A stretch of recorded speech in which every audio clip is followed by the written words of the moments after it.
Bonjour tout le monde, c'est Émilie, je vous retrouve pour un deuxième vlog. Donc là c'est bon, je suis partie je pense parce que vraiment j'ai très envie de revenir sur YouTube avec des vidéos. Je vous remercie d'ailleurs pour l'accueil que vous avez réservé à ma précédente vidéo vlog. J'ai eu pas mal de likes et de vues pour une toute petite chaîne comme la mienne. Donc merci beaucoup, je suis ravie et j'espère que ce vlog là va vous plaire et que les prochains aussi. Merci en tout cas de regarder mes vidéos.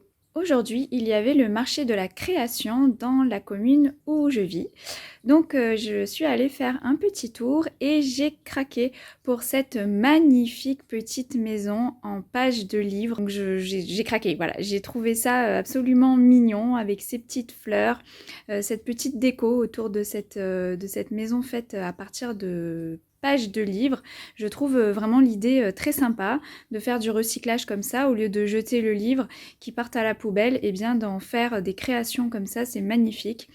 Donc elle avait son stand était rempli de créations comme ça, faites à partir de pages de livres. Je trouve ça vraiment trop chou. Je l'ai mis sur mes étagères à côté de mes livres, ça fera une petite déco. Cet après-midi, j'ai regardé le film Mystère à Venise, qui est sorti au cinéma il y a quelques mois, donc je l'ai vu en DVD puisque je l'ai acheté pour la médiathèque où je travaille.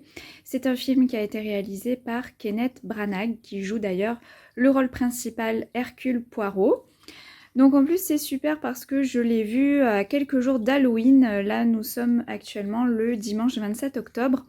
Du coup, eh bien, Halloween, c'est dans 4 jours, donc vraiment pile à temps, puisque l'histoire se passe le jour d'Halloween, le 31 octobre. Ça se passe à Venise en 1947, et Hercule Poirot, qui est alors à la retraite, va revenir pour une affaire, puisque on va l'amener dans un palazzo désaffecté et soi-disant hanté. Mais il va y avoir donc, en fait, il va se retrouver là-bas pour une séance de spiritisme et il va y avoir un des invités qui va être assassiné. Et après, comme d'habitude, avec les enquêtes d'Hercule Poirot, nous allons être dans un huis clos assez angoissant, je dirais. Donc j'ai plutôt bien aimé ce film. Sans plus, on va dire, j'ai pas été totalement embarquée par cette histoire. Ça m'a fait passer un petit moment un peu frissonnant à quelques jours d'Halloween, c'est sympa. Mais je m'attendais à mieux. Il y a eu des petits moments quand même qui m'ont fait sursauter, mais bon, moi il m'en faut pas beaucoup, hein. Je suis une rétrouillarde, j'assume. Mais non, voilà, j'ai quand même bien aimé cette ambiance de palazzo, là, désaffecté et très vieillot. Et voilà, on sent qu'on n'est pas du tout à l'aise là-dedans. J'aimerais pas du tout y vivre. Voilà, l'ambiance est bien faite, les acteurs jouent bien. Mais voilà, je ne l'ai pas trouvé exceptionnel ce film-là. Donc voilà, mais c'était sympa de voir ça en cette période de l'année. Dans le précédent vlog que j'ai fait, je vous avais parlé de ma lecture en cours qui était La Vengeance de l'ombre de Elodie Strong, donc qui est la suite de La Malédiction de Victoria, une duologie écrite par ma sœur, donc j'avoue que je suis très fière d'elle. Je viens de terminer à l'instant là ma lecture de La Vengeance de l'ombre et j'ai vraiment beaucoup aimé cette histoire qui fait suite aux événements qu'on a vus dans La Malédiction de Victoria, donc je ne vais pas trop vous en dire parce que ça vous spoilerait quand même le premier. Il vaut mieux avoir lu La Malédiction de Victoria avant d'enchaîner avec La Vengeance de l'ombre. Donc juste dans le 1, en gros le tome 1 c'est un groupe d'amis qui ont un petit côté rebelle on va dire et qui sont des opposants à la reine Victoria. Ça se passe en Angleterre au début du XXe siècle et il y a un petit peu de magie aussi, il y a vraiment un univers steampunk avec des automates qui font partie de la vie quotidienne qu'on peut croiser à chaque coin de rue. Et donc il va se passer tout un tas d'événements et le groupe d'amis en question, les héros de cette histoire, eh bien, sont, on va dire, en guerre contre Victoria, contre la reine Victoria. Et donc dans La Vengeance de l'ombre, eh bien, nous avons la suite de tout ce qui s'est passé dans le tome 1. Et c'est dans la même veine que le tome 1. Vraiment, j'ai beaucoup aimé. Les personnages sont toujours autant attachants. J'aime beaucoup la notion des amis qui deviennent la famille. Cette sensation de trouver en fait une seconde famille ou en tout cas une nouvelle famille avec des amis très proches. Et c'est ce qui se passe ici dans cette histoire. Donc ça me touche toujours toujours beaucoup. C'est toujours très très bien écrit. La fin, je ne l'avais pas vue venir, elle est riche en révélations. Il y a beaucoup de suspense dans cette histoire tout le long parce qu'on sait qu'il y a un traître parmi le groupe parce que le groupe d'amis va faire d'autres rencontres et voilà, il va y avoir des nouvelles amitiés qui vont se créer et il va y avoir un traître parmi ces personnes-là et c'est vrai que tout le long il y a énormément de suspense et une intrigue aussi autour de ça. Il y a de l'émotion, bref, ça en fait vraiment une histoire palpitante qu'on n'a pas envie de lâcher. J'étais vraiment à fond dans cette histoire avec l'envie d'y retourner, donc ça c'est quand même bon signe. Donc vraiment je vous recommande cette duologie écrite par Elodie Strong. Vraiment si vous aimez cet univers steampunk, le côté historique, donc là La Vengeance de l'ombre se passe quasiment à 100% à Paris. Donc on a aussi un petit peu de description de Paris, des lieux emblématiques de la capitale. Donc vraiment n'hésitez pas à découvrir cette duologie, je vous la recommande à 100%. Je vous parle aussi d'un album jeunesse que j'ai lu récemment, que j'avais acheté pour la médiathèque. Donc en fait c'est un conte qui s'appelle La Fougère et le bambou de Marie Tiby et Jérémy Paillet aux éditions L'École des loisirs. Donc il s'agit d'une histoire de souris. Donc de base ça peut paraître un petit peu bizarre parce que j'ai vraiment une phobie des souris, des rats, des souris, tout ça je déteste. J'ai vraiment une grosse phobie par rapport à ça. Mais je dois dire que j'ai eu un petit coup de cœur pour cet album. Donc c'est vraiment que voilà. Des fois je peux arriver à dépasser ma phobie dans certains cas. Pas toujours mais là en l'occurrence oui. Donc en fait on va suivre l'histoire de deux souris qui vont en fait donc à la mort de leur père, enfin juste avant que leur père meure, il va leur confier 2 graines. Donc au fils aîné il va lui donner une graine de fougère et au cadet il va lui donner une graine de bambou et donc il va leur dire de planter ces graines en souvenir de lui. Et du coup on va voir que les deux souriceaux ne vont pas du tout avoir le même rendement, on va dire. Autant le fils aîné va voir sa graine de fougère pousser très rapidement, autant le frère cadet, eh bien il va lui falloir beaucoup plus de temps et donc il va y avoir toute une histoire autour de ça. Et alors ça a été un petit coup de cœur parce que j'ai adoré la morale de cette histoire que je vous laisserai découvrir si vous lisez cet album, ce conte-là. J'ai trouvé que la morale était autant applicable à des enfants qu'à des adultes parce que la preuve, ça m'a beaucoup parlé.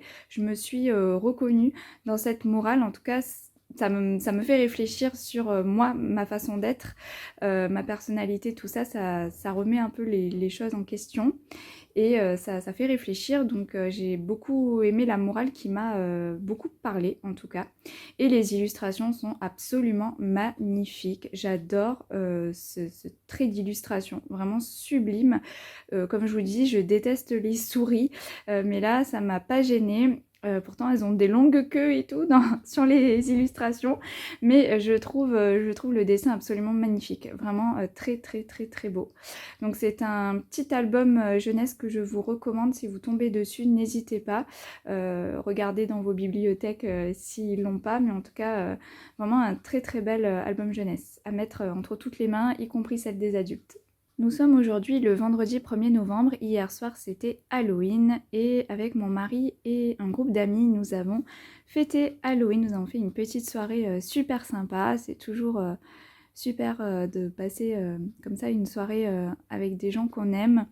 Et voilà, je vous mets juste une petite photo histoire de vous montrer un petit peu. On avait une belle tablée toute bien décorée, on avait bien décoré notre appart, on a bien mangé, on a bien rigolé, c'était top. On avait des déguisements fort sympathiques et oui, on peut aussi se déguiser même en tant qu'adulte. La magie d'Halloween est toujours là.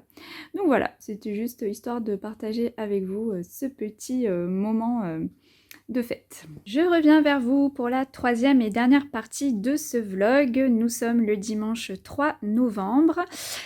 Je voulais vous parler de 2 films que j'ai vus hier après-midi. Il faisait un temps très gris, très brouillasseux. J'avais pas la motivation de sortir. Du coup, avec mon mari, on s'est fait les films Ça. Donc il faut savoir que je suis une vraie trouillarde, ça je vous l'avais dit en début de vlog quand je vous ai parlé du film Mystère à Venise. Donc vous allez vous dire, alors elle a la trouille, c'est une vraie froussarde et elle regarde les films ça. Il faudra m'expliquer. Oui. Donc en fait les films ça, j'avais vu des extraits il y a 2-3 ans, en fait mon mari les avait regardés. Et moi, je faisais une autre activité à côté dans le salon. Donc en fait, je levais la tête de temps en temps pour voir certaines scènes. Donc il y a certaines scènes d'ailleurs qui m'avaient assez captivée. Et du coup, bon, j'avais pas voulu voir le film en entier. Hein. Je me suis dit, ce genre de film, de toute façon, c'est pas pour moi. Et voilà, j'en étais restée là. Et en fait, eh ben, ce clown, ça, depuis 2-3 ans, il restait dans un coin de ma tête. Voilà, ça me fascinait. En plus, mon mari était déguisé en clown, ça, pour le Halloween d'il y a 3 ans. Et là, cette année, il s'est encore déguisé avec, avec le costume du clown, ça, qui est vraiment très réaliste. Il fait très peur. Maquillage et tout, enfin la totale. Et du coup, eh bien, il m'a dit, là, vu qu'on finalement on n'avait pas prévu de sortir hier, il m'a dit, mais ça te dit qu'on voit le film ça? J'ai oula! Donc je me suis préparée 2 secondes psychologiquement et j'ai fait, allez, c'est bon, je vais le regarder. Et me voilà donc en train de regarder le premier film ça en entier et après eh ben, j'avais quand même envie de voir la suite et du coup on a enchaîné avec le deuxième film. Alors je fais quasiment jamais ça. D'enchaîner comme ça des films en une après-midi. Eh bien écoutez, ça a été. Les films sont vraiment très bien réussis. Alors je pourrais pas dire que j'adore ou que voilà, je reconnais que c'est hyper bien fait, ça joue vraiment sur les peurs. Ça de ce côté-là on peut pas dire le contraire, c'est hyper bien fait, mais il y a quand même trop de scènes qui sont pour moi effrayantes ou gore, ou il y a quand même quelques scènes où j'ai dû me cacher les yeux, vraiment c'était trop pour moi, je pouvais pas regarder. Donc dans des cas comme ça, je peux pas dire que j'adore un film évidemment, mais je reconnais que c'est vraiment très très bien fait. Le clown ça est exceptionnel en fait, enfin, c'est un méchant vraiment high level quoi, plus, il est excellent. Moi j'adore les moments où il est bah, justement sous son apparence de clown ça et qui parle des fois aux enfants avec sa voix toute gentille, toute mielleuse, là, toute douce, mais on sait que c'est que c'est pas sincère et qu'il a juste envie de bouffer le petit. Mais voilà, moi ça me fascine ce côté-là là, du clown, pour tout ce qui est suspense, où on sait jamais en quoi il va se transformer, enfin voilà. C'est hyper bien fait. J'aime beaucoup aussi le côté, la bande de copains. La bande de copains, là, ils sont 7, il me semble-t-il, les ados. Ça me touche beaucoup de voir ces enfants qui sont très unis, très soudés, surtout par ce qui leur arrive, parce qu'ils font bloc contre le clown ça, ils s'allient contre lui, ils vont essayer de trouver des choses pour parvenir à en venir à bout. Hein. Voilà, et le 2, eh ben, c'est 27 ans plus tard où on voit cette même bande de gamins qui a grandi et aujourd'hui ils ont la quarantaine. Et donc, ils veulent vraiment, cette fois-ci, tuer le clown ça une fois pour toutes et qu'on n'en parle plus. Parce que l'histoire, en fait, c'est que le clown ça fait son apparition tous les 27 ans. Et donc, à chaque fois, c'est carnage dans la ville. Donc, ça se passe à Derry, dans le Maine, aux États-Unis. Et voilà, il se passe des choses. Il y a plein de disparitions d'enfants, mais aussi d'adultes. Et on apprend donc que ça se nourrit de la peur. Et plus les enfants ont peur, notamment les enfants, hein, parce que les adultes ont peur aussi, mais évidemment c'est plus marqué chez les enfants, plus les enfants ont peur et plus ça se délecte de cette peur et joue avec. Et ça va très loin, évidemment. Moi, ça l'a fait, on va dire, dans l'ensemble, ça va. Je reconnais que c'est quand même de très bons films qui sont vraiment axés sur les peurs. Et moi qui suis une vraie trouillarde, forcément, ça me parle. Voilà.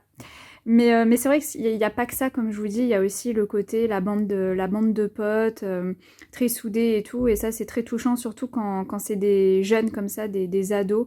Ils ont tous une personnalité, voilà, et on s'attache à eux en fait, et c'est très touchant ce côté-là. Ils jouent très bien d'ailleurs, les ados, ils ont un jeu d'acteur vraiment super.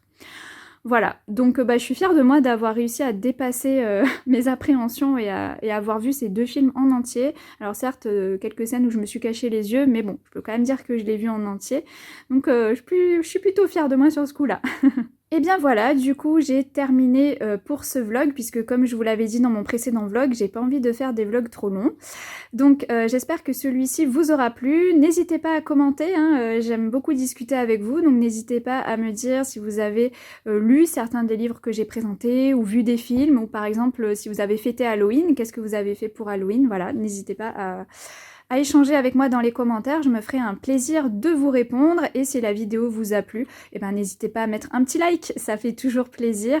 Et quant à moi, eh ben je vais commencer un nouveau vlog, ouvrir un nouveau vlog et faire voilà, le vlog numéro 3. Eh bien je vous dis donc à très bientôt.